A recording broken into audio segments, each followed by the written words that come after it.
Hi everyone, this is lesson 722 and 723 from our Math 3 textbook on law of sines and law of cosines.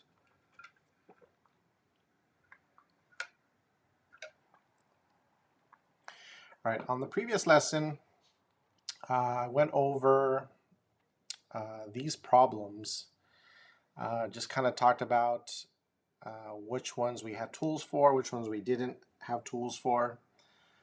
Some of them, it might have been possible to find missing angles, and or maybe not, vice versa with the sides as well.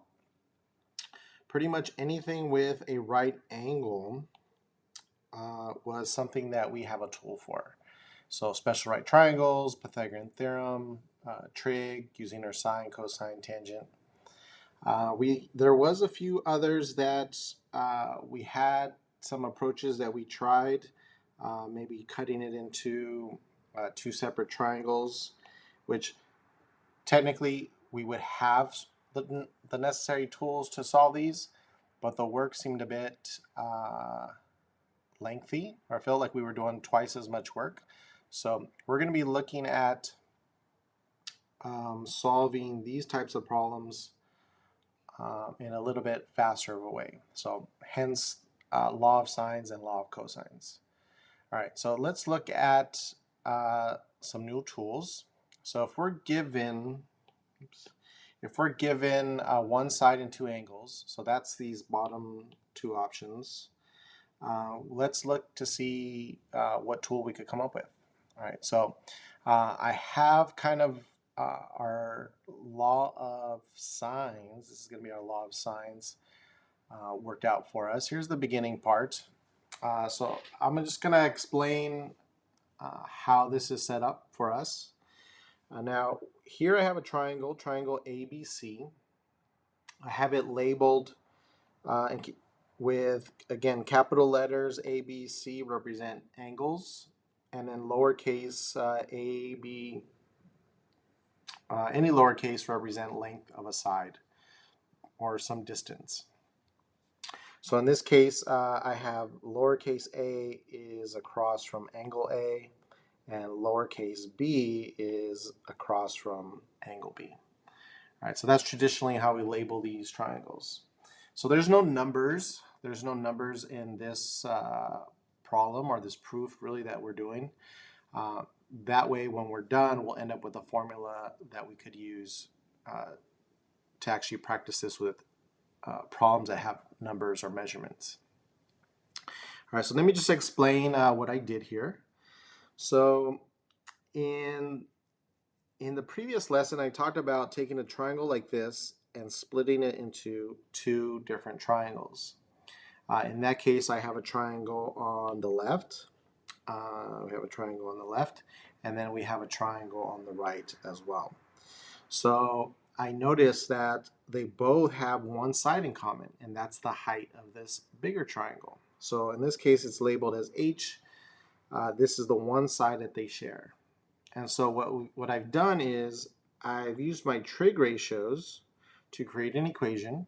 So this is sine of A. Sine is opposite over hypotenuse, right? So I'm just using regular sine. Sine of A is opposite over hypotenuse. In that case, I have this equation.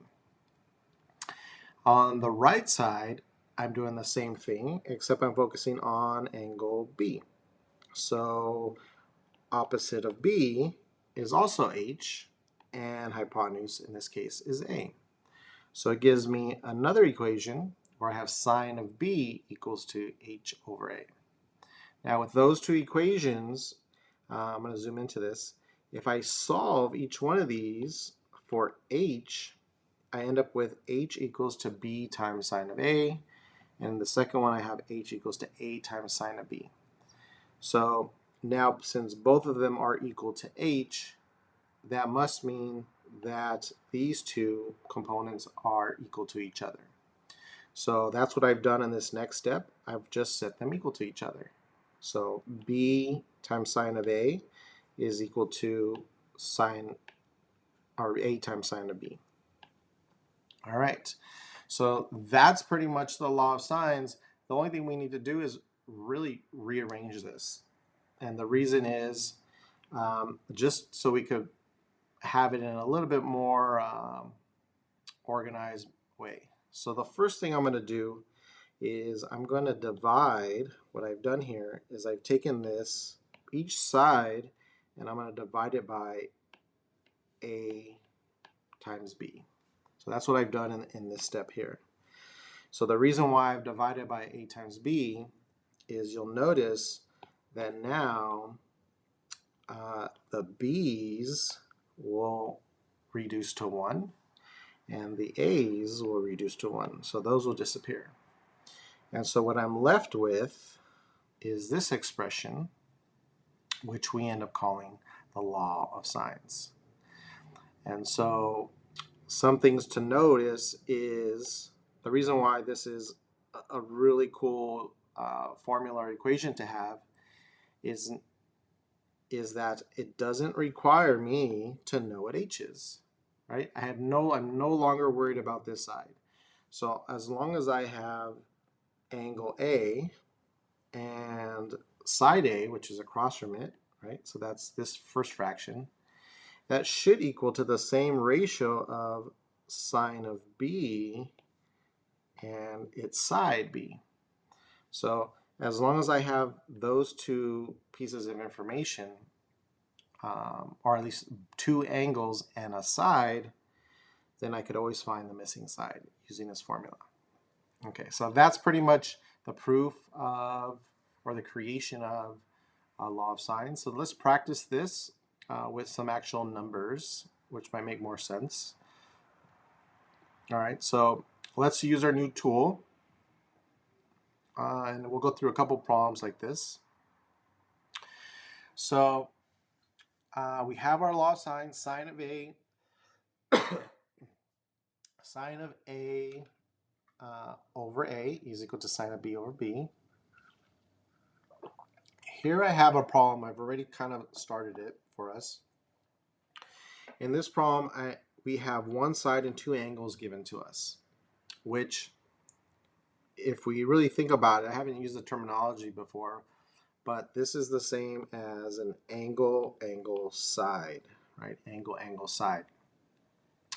That's kind of how we could describe this triangle. In this situation, we know angle 26 and the side opposite is 4. And we have angle 42 and the side opposite is what we're trying to find, which is x. So that's a perfect situation for law of sines.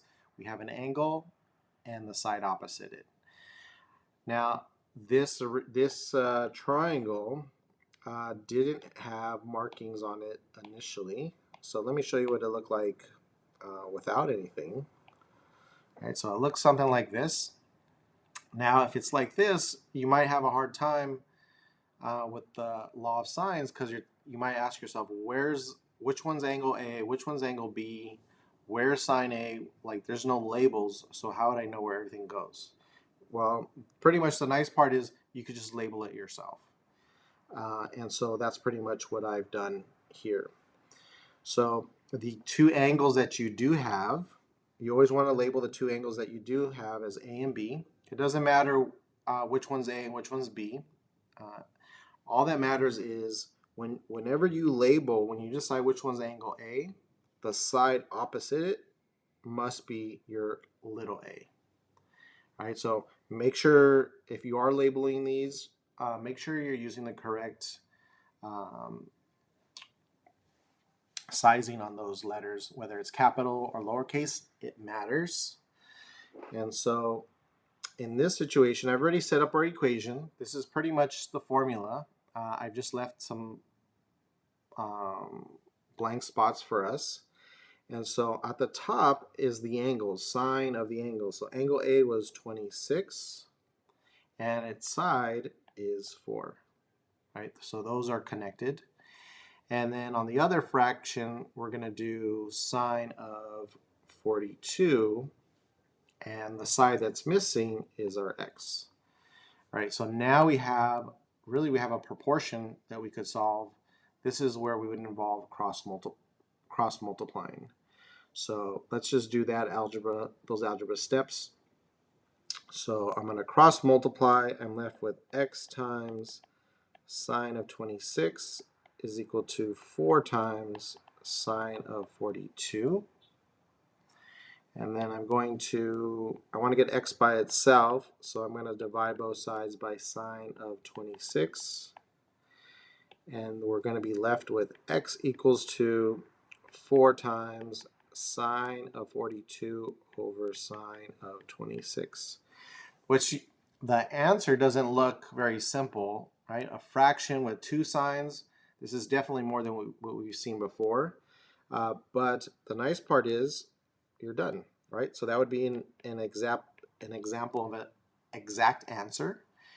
If we want to approximate it, then we just type that into a calculator, right? And so we would find out how many centimeters, right? Because that's going to be a centimeters of the size of that length of the triangle. All right, so let's try this again, see if this makes sense.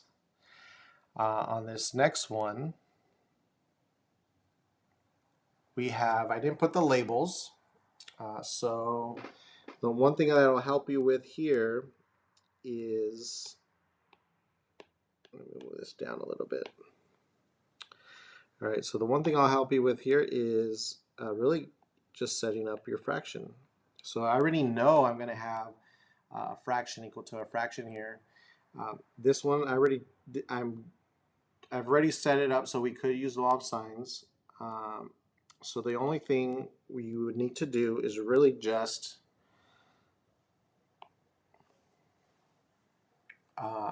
maybe mark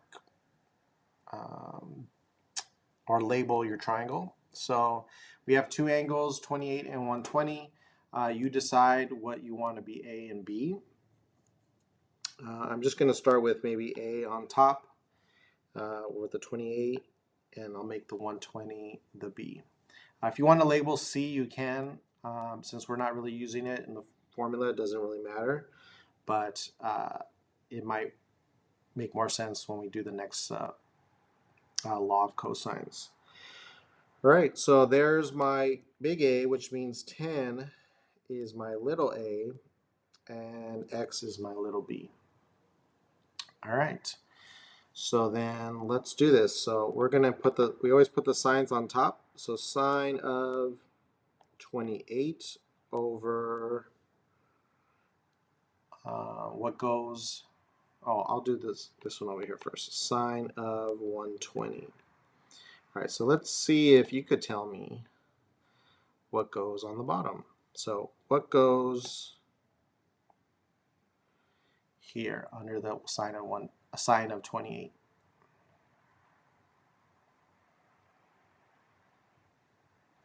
All right, let's see if you got that. So this is going to be 10, right? And that means under the 120 is going to be our x. All right, so now we just cross multiply and solve this and see what it gives us. So we're going to have x times sine of 28 equals to 10 times sine of 120. You'll notice I put the little dots here. I don't need the dots, but I put them just to make sure you know it's multiplication. Try not to use the letter x. It would look funny if I put x sine 28. So try to avoid using the letter x for multiplication.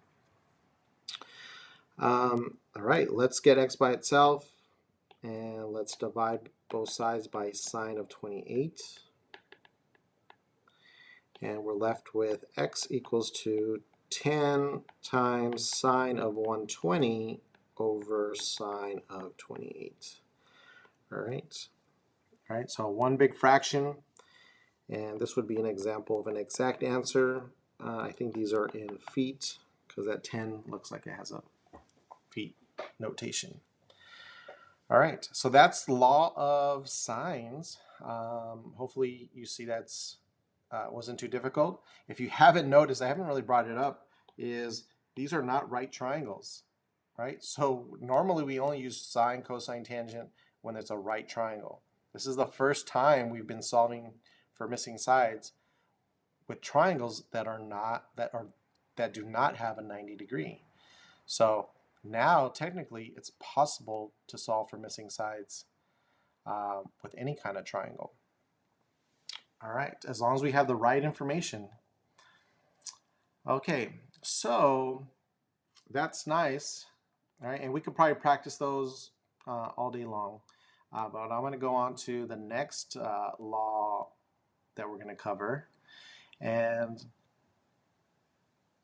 here we have a problem that's a little bit different. So this one doesn't have two angles, and we can't use law of sines. Law of sines required us to have two angles if we're going to try to find the missing side. So we need another option. All right, so right now we don't have the tools necessary. Our only other option was to cut this into two triangles and to solve it that way. That's technically doable. You could create a 30, 60, 90.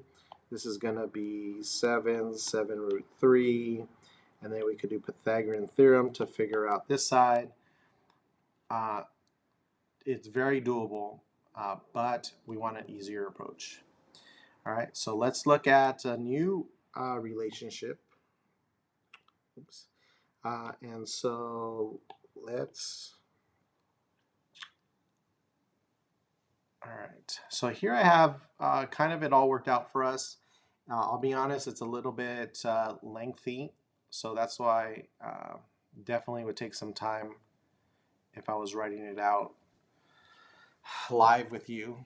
So I have this here. Sometimes I'll cover this law of cosines and I'll just give students the formula and we just practice it. But I know there's always some of you who need to know and probably should know where the formula comes from. So it's not made up. It didn't come out of thin air. You technically know enough to create the formula yourself. And so I'm going to try to explain that kind of how I did with the law of sines. So with the law of sines, I use sine to start the problem. I split it up into two triangles and I use sine on both sides. I'm kind of doing the same thing here, except instead of using sine, I'm going to use Pythagorean theorem. And so here we have this triangle. It's already labeled for us with our major angles. We have our A, B, and C, right? So we have A, B, and C already there for our angles. And then we also have our little A, B, and C there as well. And the only thing that's extra on this is these little measurements. So from C to D, we're going to call X. From B to D, we're going to call Y. And from D to A, we're going to call B minus X, because the whole thing is B, and we're going to subtract X. So it's B minus X. So that's where these measurements are coming from. All right, no numbers, but it'll work out in the end.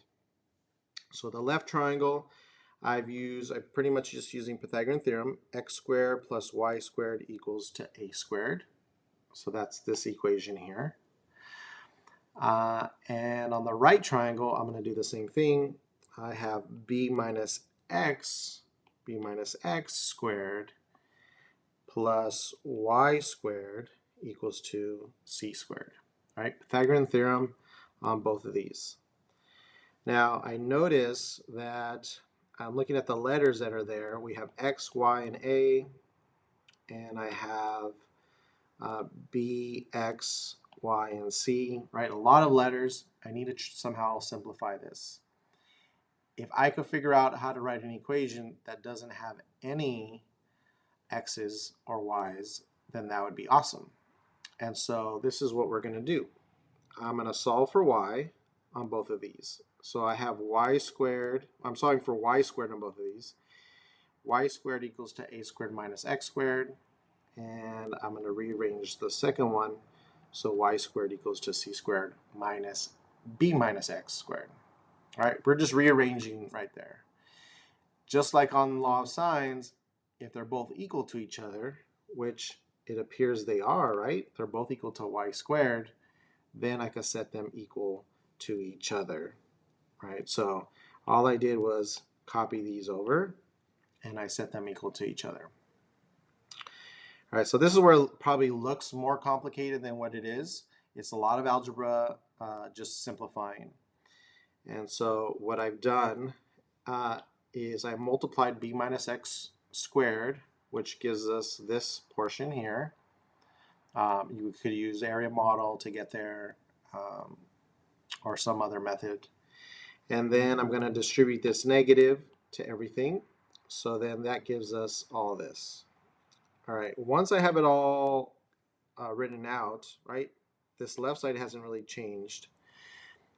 I notice that on both sides I have a negative x squared, which means if I add x squared to both sides, then these are going to go away. They're going to turn to 0. So that means that's nice. X squares are gone. I don't have any y squareds anymore either, in case you didn't notice. The only issue is I have this little x here. So this is perfect except for this one little x. So now, when I look back at my original shape, what I do know is I could write an equation that only has an x in it, since this little measurement here is x. So what I've done is I've written cosine of c. Cosine is adjacent over hypotenuse, and that's going to be x over a, right? So that's this. All right, so now that I have this equation, I could solve for x, and now I know what x equals to.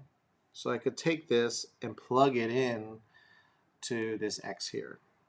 And when I do that, right, I'm left with, see, I'm just going to plug it in. Instead of x, I'm going to put a times cosine of c, and now I'm left with this equation, which is pretty much our law of cosines, but we're going to clean it up a little bit. And so this next step looks more confusing, but all I'm doing is getting c squared by itself. So I'm going to add all this stuff to both sides. All right, this is the same thing. And when I do that, the b squares go away, and then all this goes away. And then I'm left with c squared by itself. And then all this stuff just stays. What I'm left with is our law of cosines. And so you'll notice a couple things to point out is there are no x's in this formula, right? There's no h's, there's no y's. All the letters that you need are a, b, and c, and the angle c. One angle and two sides. So if we know a and b, and angle c, then we should be able to figure out what the other side is. All right, so another thing to note is you might notice this first part looks exactly like the Pythagorean theorem. All right, so this, if you remember law of cosines, technically you'll always remember Pythagorean theorem because that's the first part. The only thing we're doing is this extra little piece at the end, minus 2 times a times b times cosine of c. That's all multiplication. All right, so let's practice a couple problems. Let's use this new tool, and let's go back to that original problem that I gave you a few minutes ago. I have two sides and one angle in between, right? So that's kind of what's special about this shape, or the information given to us. Location of the information does matter. In this case, we could label it as side angle side, right? We're familiar with that notation. So if you have something like side angle side, then that's a good candidate for law of cosines. Remember, we cannot do law of sines on this one because we don't have two angles. But we have one angle, and law of cosines is okay with that. All right, as long as we have two sides. So we definitely need to label these. And let me show you what this looks like without the labels. I'll move that out of the way. So that was our original picture. I need to know what my ABCs are. All right, you need to know in order to fill in that formula. So I'm going to label this. It's up to you on what you label A, B, and C. What you definitely should do is find the angle and label that one C. All right, always find the angle and label that one C, since our formula is going to be taking the cosine of angle C. All right, so then that will help you place your A and B. A and B could be mixed or swapped. It doesn't matter if you switch the order there. And so in this case, I think I labeled these wrong. So these are going to be, so across from A should be A, and across from angle B should be RB. Okay, so that's better. All right, once I know all the parts, then really I just have to look at the formula and plug in numbers, right? Kind of like if we're using quadratic formula, as long as you know your ABCs, just plug them in. And then simplify it from there. All right, so let's put in our A and B. So A is 20 and B is 14. And then we're going to have 20 and 14 again.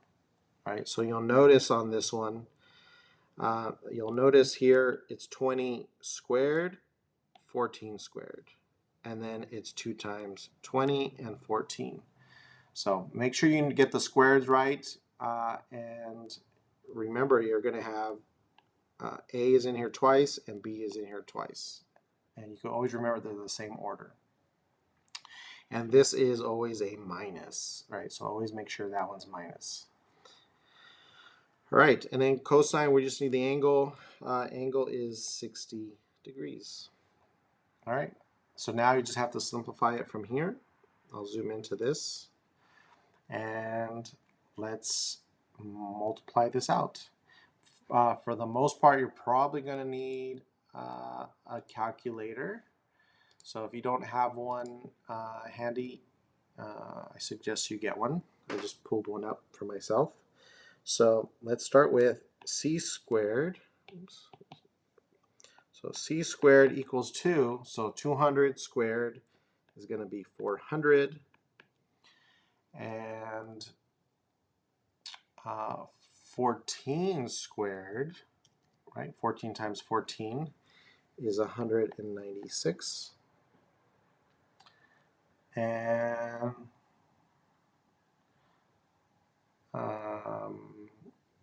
minus 2 times, well, I guess we can multiply those numbers out. So let's do 2 times 20 times 14. 14, I'll do it backwards. 14 times 20, that's, 14 times 20 times 2. I'm typing this into the calculator. So this is 560. And then times cosine of 60, right? You always want to leave the trig ratio there. You don't want to put that in the calculator until the very end if you have to. All right, so this is really the part where there's the most common mistakes. So the issue here is most students take these three numbers and they put that in the calculator or they try to do it. So there's a mistake there. I don't know if you see it, but the issue is these two are stuck together. They're being multiplied. So you cannot combine them with the others. So when you add these together, you could only add those first two, which gives us 596 minus 560 times cosine of 60. All right, so even if you get this far, common mistake is to want to combine these, especially since those numbers look so close.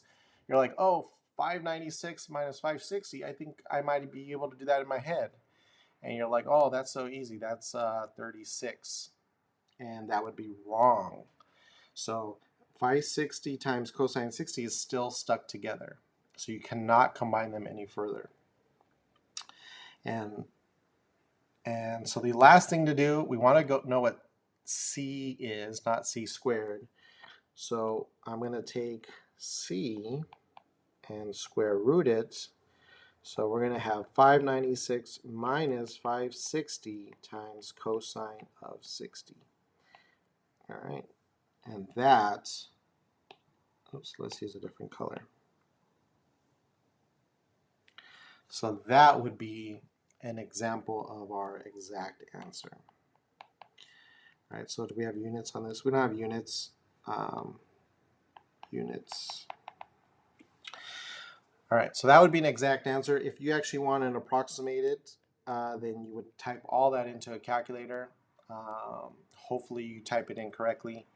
I would recommend using a calculator that lets you type all of it in at once instead of doing it in pieces. All right, so let's see if this makes sense. We have one more to do. And this one's not labeled, but I've already set up the formula for us because I want you to see that format. All I want to do is really plug in numbers. And so I would recommend labeling. So I see 120 degrees, so I would label this as C. The other angles, A and B, really I'm just labeling those so that I could label the sides as little a and little b. Right, and in this case, x is our little c. Right, once you have everything placed, then you can plug in everything. So let's do that. So, well, I know 120 is the angle, and we have 7 and 6. 7 and 6 are our magic numbers, so 7, 6, 7, 6. All right, and we just got to solve it from here.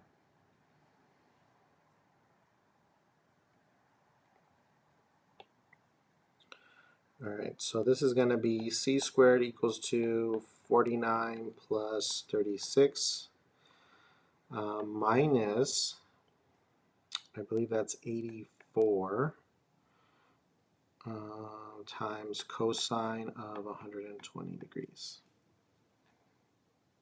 All right, then we're going to combine, remember, just these first two numbers. So this is going to be c squared equals to, what is that, 70, 85 minus 84 times cosine of 120 degrees. All right, there is some times where this cosine works out to a nice whole number, but not always. So for right now, as long as you could give an exact answer or just type in the whole thing into a calculator would be fine. There's definitely other ways we could approach this problem so that we would have to show a couple more lines of work, but I think that's a little bit easier just to get to this point and then leave your answer in the form of a square root. 85 minus 84 times cosine of 120. Right? Remember, it's going to be very tempting for some of you to want to subtract that because 85 minus 84, probably most of you already did that calculation in your head. I know I've done it, but I'm trying to force myself not to subtract them because they cannot. 84 is part of the cosine of 120. So that is going to be our final answer. Oops, that looks ugly. Well, better. All right, so whatever that units is, that would be it. All right, so we've learned law of sines and law of cosines. Hopefully this opens the door to new opportunities. Next lesson, we'll practice both law of sines and cosines some more. And that'll wrap up these lessons. All right, that's it.